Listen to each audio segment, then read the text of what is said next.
Bonjour à tous, merci de donner l'opportunité à Rosa Pharma de se présenter aujourd'hui. Donc, je suis Jacques Médin, j'ai la chance de diriger ce laboratoire sur le territoire français.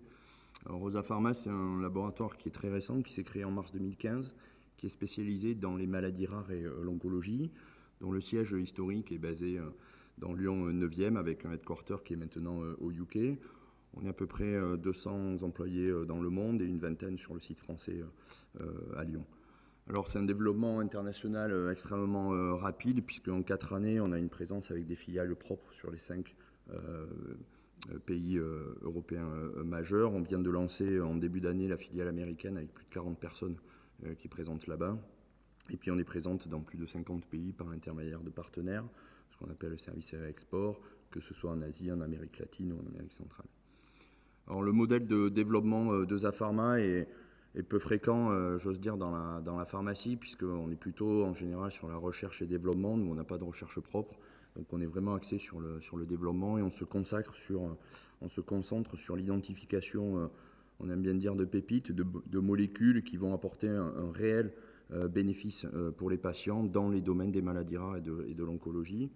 Et aujourd'hui, donc, le groupe se focalise avec sa cellule qui est sur Londres, Business Development, sur des molécules qui sont plutôt en stade avancé, donc mi ou fin de phase 3 ou soumission réglementaire, mais regarde aussi plus récemment des molécules qui pourraient être en phase 2.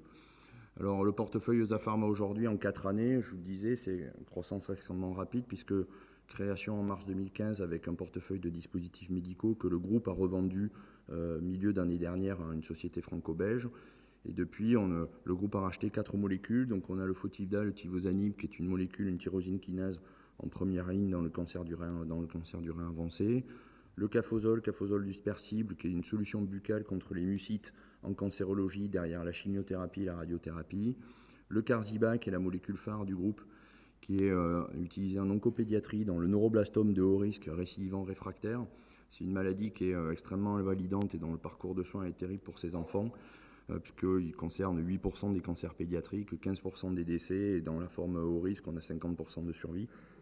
90% des enfants ont moins de 5 ans au moment du diagnostic.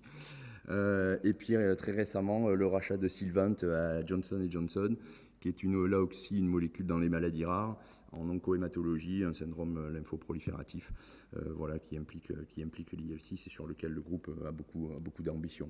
Alors pourquoi l'Ombiopol ? Évidemment, tout ce qui a été dit, faire connaître Eusa, faire connaître ses attentes, avoir du réseau et puis avoir des potentiels partenariats avec un certain nombre d'entre vous. Voilà, je vous remercie. Merci.